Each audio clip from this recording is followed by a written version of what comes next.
Paz do Senhor, meus irmãos, aqui é o presbítero Amadeu Ribeiro, da Igreja Assembleia de Deus, Braço Rio, presidida pelo pastor José de Souza Siqueira.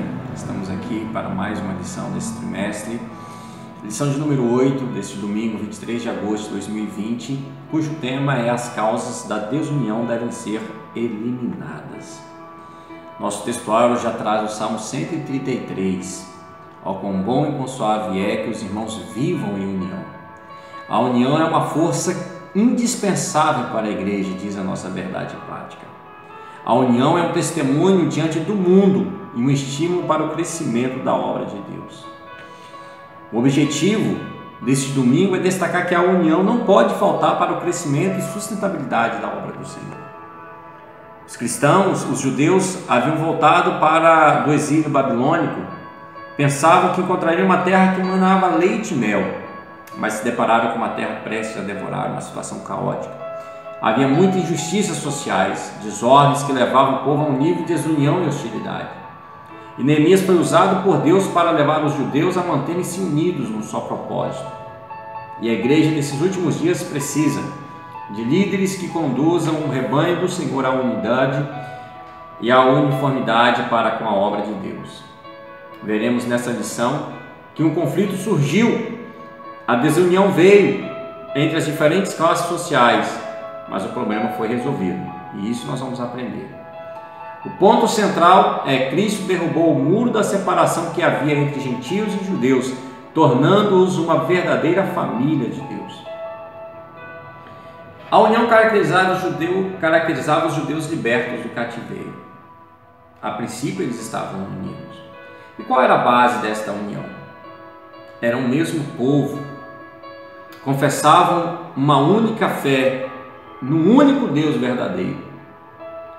É assim também a igreja. Somos um povo, confessando uma mesma fé e cremos no único Deus. Naquela época o altar havia sido renovado, o templo de Deus levantado, o culto a Deus restaurado. Por isso eles estavam unidos. Altar renovado, templo levantado, culto a Deus restaurado. Se vamos à igreja verdadeiramente cultuar a Deus, estamos unidos. Eles haviam experimentado um despertamento e todos estavam cooperando ativamente para a restauração da cidade de Jerusalém. Irmãos, não podemos falar que houve despertamento sem haver união do povo de Deus. Deus opera aonde há união. E essa união do povo judeu, que iniciou quando eles retornaram, simboliza a união que deve existir na igreja. A igreja também tem muitas coisas que nos unem.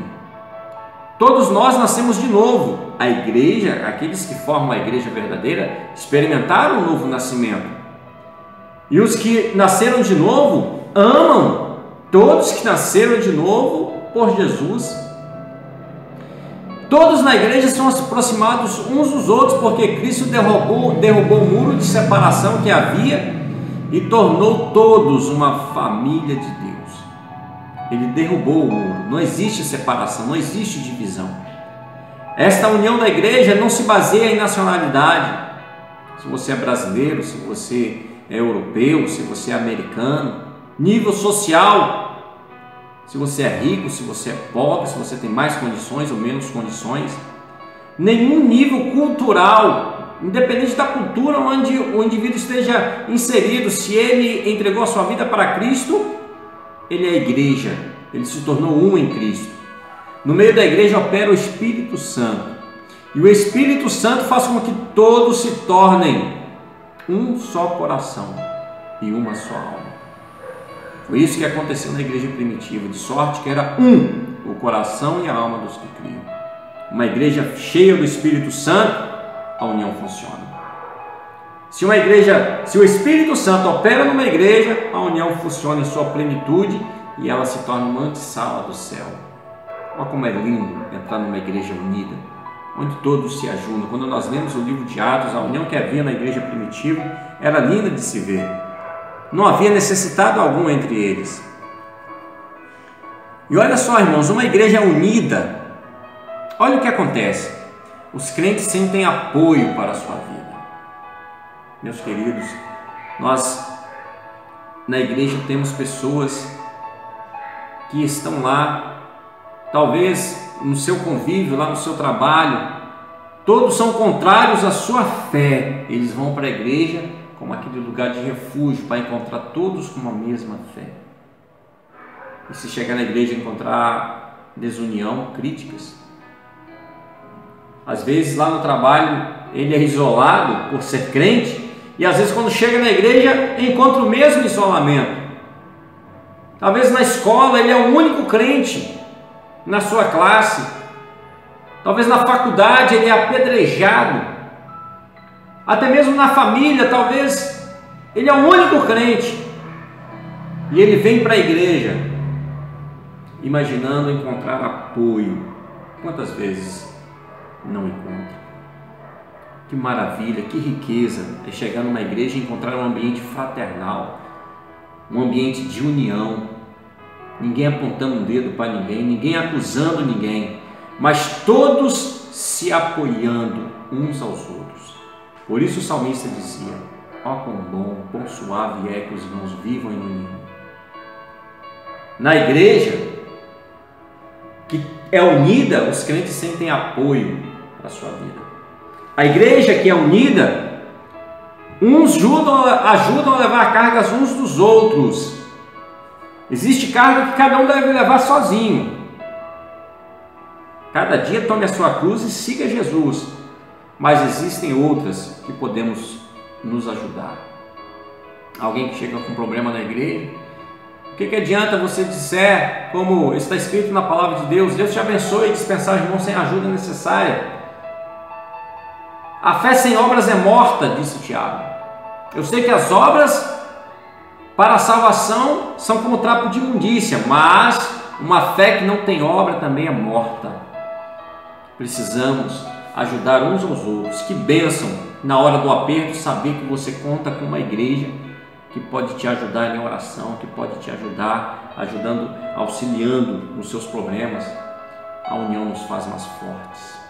Uma ovelha sozinha é facilmente arrebatada, mas quando está no rebanho é protegida. Uma pedra sozinha pode ser levada ou jogada, mas se estiver edificada dentro do muro é mais difícil de tirar. Uma igreja que vive em união tem um testemunho maravilhoso. Pela união o mundo nos conhece, nisso conhecereis que sois meus discípulos, se vos amardes uns aos outros.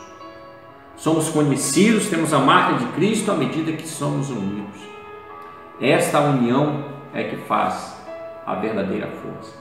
Foi por causa da união que os judeus, numericamente inferiores aos seus inimigos, conseguiram construir o templo e os muros da cidade. Esta união que houve entre os judeus no início também é o segredo da vitória da igreja. Jesus disse: eu dei-lhes a glória que em mim me deste, para que sejam um. Sejamos um como o Pai, o Filho e o Espírito Santo são um. O autor de Eclesiastes dizia: o cordão de 3 dobras não se quebra tão depressa. Talvez sozinho é facilmente atingido, mas unidos somos mais fortes. A união entre os judeus estava ameaçada. Esta união que fez com que eles avançassem, construíssem, havia uma ameaça. E qual era a ameaça? A injustiça social. Financeiramente, a vida dos que voltaram para a Babilônia era bem difícil. Muitos eram obrigados a tomar dinheiro emprestado, não só para seu sustento, mas para pagar imposto ao governo. Tomavam emprestado aos seus irmãos ricos e cobravam juros altos. Além de juros, a usura, muito além. Quando os mais pobres não conseguiam pagar os empréstimos, os irmãos mais ricos executavam as dívidas, tomando casas, terras. Isso foi causa de clamor entre os judeus. E esse assunto chegou ao conhecimento de Neemias. Neemias ficou muito triste com aquela situação.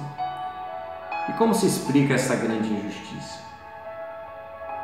Em primeiro lugar, falta de amor dos mais ricos para com os mais pobres.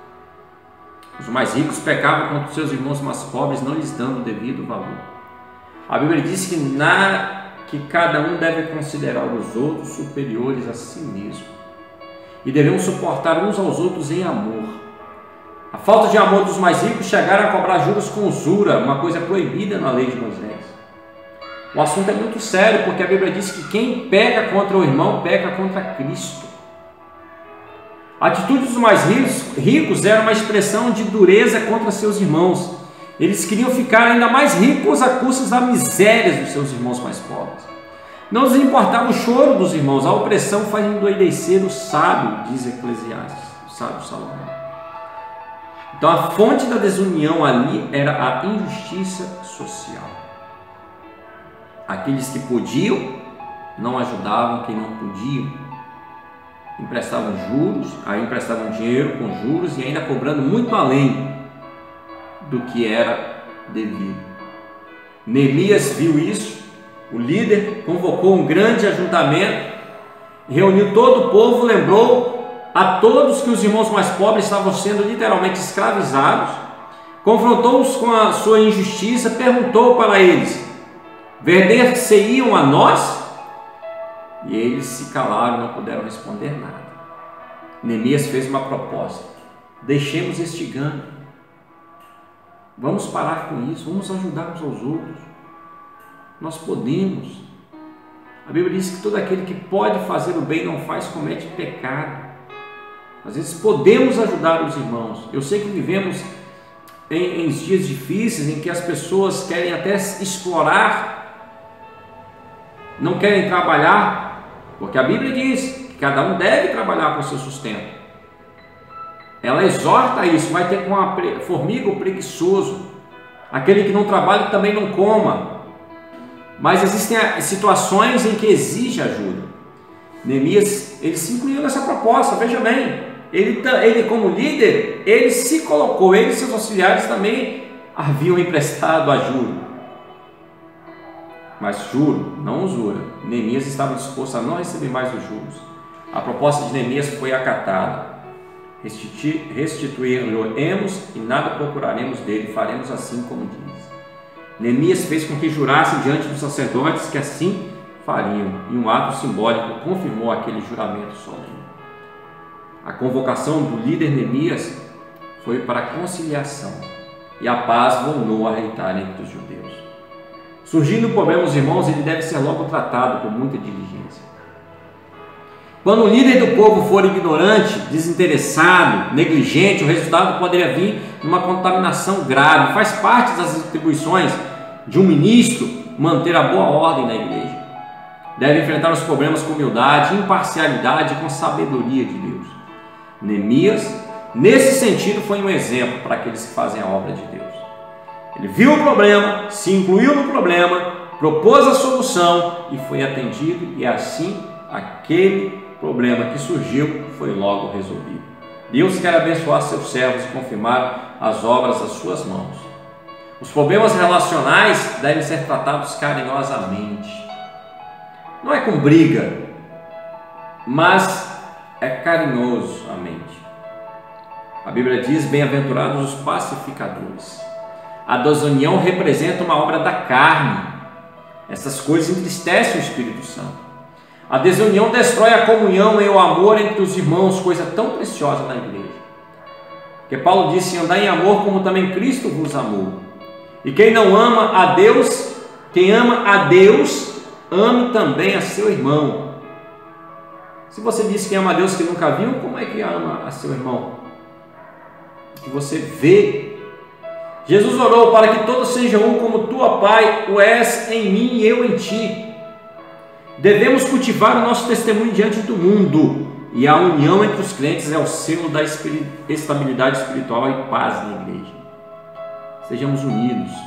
A paz foi mantida porque Neemias enfrentou os problemas com humildade, imparcialidade, com a sabedoria de Deus. E isso fez com que eles ficassem unidos. Unidos num só propósito, unidos num só amor. A paz foi mantida. E isso que Deus quer, meus irmãos. Isso é que Deus quer de nós. Em nome de Jesus, que Deus te abençoe, que mantemos em união em Cristo, em nome de Jesus. Amém.